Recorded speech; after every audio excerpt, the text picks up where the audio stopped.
The hazard of holiday humbuggery is high in this modern mode that man has manifested. Legends living logistically over-leveraged lives, yet longing towards a trend of tradition, is attainable, if not completely aspirational.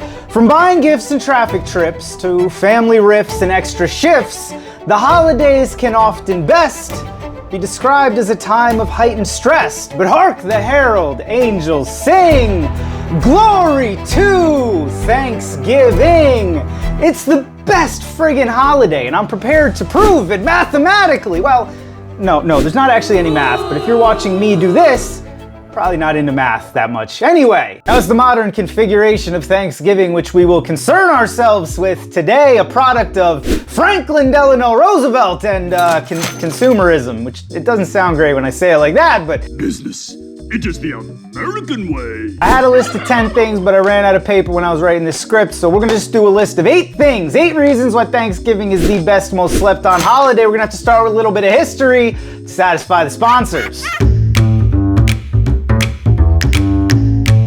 Thanksgiving was first recognized by the United States government way the frig back in 1777. It was actually Samuel Adams of beer fame who wrote up the proposal. His idea was to designate December 18th as a national day of Thanksgiving. Fast forward to 1789, George Washington, then the president, set the precedent of holding Thanksgiving on the final Thursday of every November. Which I fast forward button just a little bit more, and then we'll get to Franklin Delano Roosevelt in 1939, who decided, you know what the Christmas season needs? One extra week of shopping. Greetings from the editing room. I'm here to add a little bit of clarification that I missed on the first go around. You see, what happened here was that during the 20th century, a correlation in American minds formed between Thanksgiving and the beginning of the Christmas season. So much so that it was considered gauche or out of style or in poor taste for businesses to advertise any kind of Christmas sales or Christmas anything before Thanksgiving. So what FDR decides to do is, hey, let's add another week to the Thanksgiving season, see if that can't help drag us out of this Great Depression we've been fighting on for so long. And up until this point, we've been following Abraham Lincoln's example of holding Thanksgiving on the final Thursday in November. Only issue with that is that November doesn't have a set number of Thursdays. It can either have 4 or 5, and that's just how we've been doing it since the Civil War. But FDR decides, let's pull it back from the final Thursday to the second to last Thursday. The only problem is that, as with a lot of FDR's policy, it was poorly thought out, poorly received, and poorly implemented. It even devolved into a partisan issue, with Democrats following FDR's Thanksgiving and Republicans following the old-style Thanksgiving. Anyway, after 2 years of fighting and absolute confusion across the country, with no 2 towns seeming to celebrate Thanksgiving at the same time, Congress finally stepped in. They mandated Thanksgiving as the 4th Thursday of November, regardless of how many Thursdays occur in that month. And that's how we get to the unofficial start of the Christmas commerce season via Thanksgiving that we have today. What is the point? Well, for the last 84 years, Thanksgiving has been on the same place in our calendar. And for the last 84 years, that has meant, for most of America, a 4-day weekend. Guaranteed. Now, I profess to you that the value of this 4-day weekend is a major player in what makes Thanksgiving the best holiday in the calendar, but I say all this with one eye on the dark and unfortunate shadow behind this glorious gift. Not everybody gets it, right? From the guy behind the counter at the liquor store to the guy behind the badge arresting drunk drivers and everybody in between, some must serve so that swaths may celebrate. Oh shit. Did that ever sound elitist? Not only does Thanksgiving usually get you 4 days away from that annoying coworker, but it gets all the nonsense out of the way up front. Everything you have to do for Thanksgiving is done on that very first day. By the time the primetime winning quarterback is awkwardly munching on a cold turkey leg, most of us are at home, refrigerators full of somebody else's Tupperware, ready to try to sleep off enough calories to put a lumberjack on Ozempic. And I have no non-anecdotal evidence for this, but people don't seem to bother you with their nonsense that much on Thanksgiving weekend. Nobody sets the date of their kid's christening as the Saturday after Black Friday. And if they do, that kid is the spawn of Satan. You see, the careless placement of a St. Patrick's Day or 4th of July smack dab in the middle of the week on a Tuesday, Wednesday, or Thursday was the kind of thing that scared me half to death in my 20s. But this isn't a problem on Thanksgiving. Every single Thanksgiving has a built-in day for Gatorade and Pepto-Bismol if you've been gluttonous, or shopping and leftovers if you managed to keep it between the buoys all night. Speaking of shopping, Black Friday, infamous and culturally embarrassing as it may be, for a lot of industries, it marks the beginning of their busiest and most profitable season. Like I said before, the modern interpretation of Thanksgiving was basically centered around the idea of commerce. So it should be no surprise to you that Thanksgiving and the associated weekend is basically a weekend designated for draining your bank account. And when the shopping's done or the credit card is melted, whichever one comes first, some of you may, like me, choose to step outside, scrape that pumpkin off the porch that you forgot about, blow a few leaves into your neighbor's yard, and at least peek your head into the attic, try to determine exactly how arduous and death-defying the trip to the Christmas decorations is gonna be in another week or two. And all of this is possible because of a built-in 4-day weekend where everything is done on the first day. All right, I'm aware of how this next one's gonna sound, so I'm just gonna suit up now. It's a little grinchy, but here we go. Most holidays have some mechanism for getting gifts and treats to the children, which originally began as a novel and special occurrence in an otherwise grayscale childhood, but has now grown to an oversized, bloated obligation hoisted upon parents and relatives by any number of shadowy boardrooms. Now believe me, I am in no way in reproach of the natural wonder that is gifts from Santa or eggs hidden by a bunny, nor would I deny this or any other generation their pillowcases full of Halloween candy and overfilled sacks of Valentine's Day candy. Seriously, what is Valentine's Day? Can somebody explain it concisely without using the word Hallmark? The point is, Thanksgiving pulls the absolute perfect con. What do you get on Thanksgiving, Timmy? You get to be thankful for all the awesome shit in your life. You want me to tell you the story about the starving kids again? All right, humbuggery out of the way, on to blasphemy. I promise I'll go to confession. Now, while I enjoy a good midnight mass or Ash Wednesday blessing as much as the next guy, and while I am completely unsure whether or not St. Patrick's Day and St. Valentine's Day are secular holidays or not, it certainly is nice to just be there on Thanksgiving. The candles don't have any crazy significance, neither does the food or the clothes or the music. Well, there's that one song, right? If you're not picking up what I'm throwing down, Thanksgiving is just an ease of use holiday. There isn't even any religious obligation. There's no mass. You have to say grace. That's about it. And your aunt will probably make everybody awkwardly go around and say what they're thankful for that year. And the only time there's really any religious overtones at all on Thanksgiving is if you're the one doing the cooking for 25 ungrateful fuckers, for then you are God to a group of unholy heathen revelers. Please, Lord, enlighten us. When will the turkey be ready? Oh, and whoever makes the pie is an angel.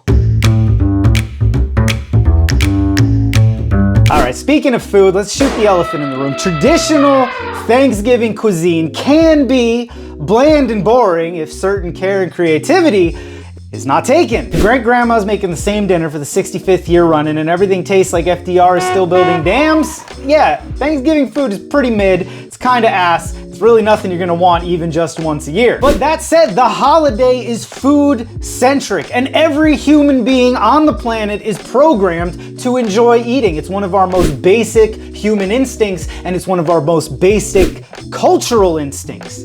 Sharing a meal together. And at the risk of getting smacked with a wooden spoon by every grandma, oma, and nona in the room, there are non-traditional food options available to you. I guess what I'm trying to say is that if you can't find something to love about a holiday whose main purpose is sitting down, shutting up, and stuffing face, I have no more help for you, brother, but I do hope you find whatever it is you're looking for in this life. Hold on, I didn't actually make my point very well here. Thanksgiving food is awesome. It's amazing. It's some of the best food you will ever have. All I'm saying is that a large portion of our society is completely addicted to fiery Cheetos, Big Macs, and Mr. Beast bars. And if your gut biome has been perverted to the point where that's all you can enjoy anymore, just have that for Thanksgiving. Don't eat the turkey. Stop complaining about the turkey and eat a Big Mac. Done. Now I saved this one for last because I think there's a very good chance it's gonna take a fair amount of convincing, but I wanna remind you all we're on a journey here together and you've been with me so far. We made it this long. Can you just trust me?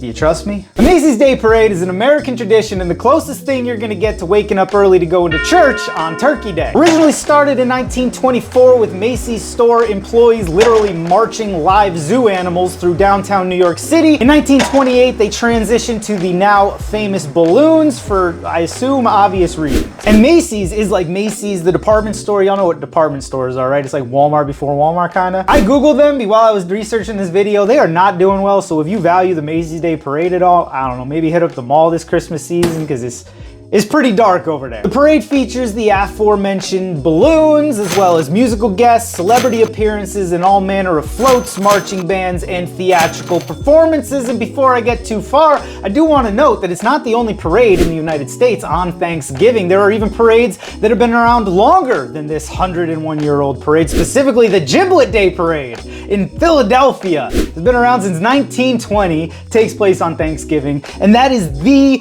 best name for a parade. Oh, Giblet Day Parade. What? They changed it? What did they change it to? Oh, the 6 ABC Dunkin' Donuts Parade? I did say it's a holiday for consumerism. Then there's the McDonald's Parade up in Chicago, which I get that Macy's is just a store, but for some reason, Dunkin' Donuts Parade and McDonald's Parade just hit different. The parade is slow, and it's pretty corny and outdated, and it's second only to the football that will follow as far as ad density goes. But despite all that, it's the same parade spiritually that Americans have been watching for almost 100 years. It's a tradition on a holiday otherwise unencumbered. For most people, including myself, it's the only time I give a damn about parades, Macy's, New York City, balloons, Al Roker, and it is 100% the first time most people will hear Christmas music and not be pissed off about it. Not Thanksgiving Day, not Thanksgiving weekend, during that parade is the first time I'll hear a Christmas song and go, ah shit, yeah man, it's almost Christmas, let's do this thing. I am aware that not everybody likes football, and I am even more aware that some people are repulsed on a visceral level for a laundry list of reasons by the NFL as an organization. I'd like y'all to stick with me. I think I'm gonna make a pretty good case, but I'm aware that 100% conversion rate was never really a realistic goal anyway. NFL football on Thanksgiving is an over 100-year-old tradition in the United States, with specifically the Detroit Lions playing a game every single year on Thanksgiving since 1934, and then a second game being added in 1966, always hosted by the Dallas Cowboys. Additionally, in 2006, we added a third game, which kicks off at 8:20, and that's kind of just a random primetime game. There's no specific designated host for those games. So what this means if you enjoy NFL football, it's the perfect storm. You got a day where there's nothing to do. There's food friggin' everywhere, and there's one game on at a time all day. You watch this game, it ends, you flip the channel, the next one starts, you watch that whole game without interruption, flip to the next channel, the third game, and then you pass out from a tryptophan overdose. And if you're not a fan of the game, the league goes out of the way more and more every year to include you in what you might find interesting in the game. Here's a great example. This year, the Kansas City Chiefs will be at that Dallas game that Dallas hosts every year. That means that the Kansas City Chiefs tight end, Travis Kelce, will be in Dallas this year on Thanksgiving. That means that the Kansas City Chiefs tight end Travis Kelce's fiance, happens to be Taylor Swift, will be in Dallas, in the stands, on the Jumbotron, and subsequently in your living room. That's how they get my 7-year-old daughter out of her room and excited about the game. And it's not just Taylor Swift, there's all kinds of different broadcasting on Thanksgiving to try to make the whole experience more interesting for someone who doesn't get particularly excited to watch an expedition of sweaty men arguing over an oblong ball. And I will admit to you that I'm an NFL fan. I look forward to football on Thanksgiving every year now. But I remember as a kid, Thanksgiving, dinner's done, dessert hasn't happened yet. The uncles are in the living room, super invested in the game. Cousins and aunts, maybe even grandma start getting involved. People start picking sides based on stupid criteria like uniform color or who the tight end is dating. Let me see if I can slang this one different way for you. Turkey on Thanksgiving is a lot like football. A lot of people don't like turkey. They think it's gross. But it's Thanksgiving. Grandma's super excited about it. Everybody else is either clearly enjoying it or putting on an Oscar-worthy performance. Point is, much like that dry-ass turkey, a lot of people look forward to football once a year, knowing it is only that once a year they have to deal with it. Hey friends, I know that's only 6 things, but I think I proved it pretty good, so let's not even bother with the full 8, you know, why waste time? But I didn't get to talk about Alice's restaurant, so we're probably gonna have to meet back here, same time next year, and we'll do another one. We gotta talk about Alice's restaurant and the puppy parade, right? All right, now if you like the video, I hope you'll like the video, maybe even subscribe to the channel. I need to go hunt a wild turkey for our Thanksgiving dinner. Why don't you go watch another one of my videos while I do that? Thanks so much.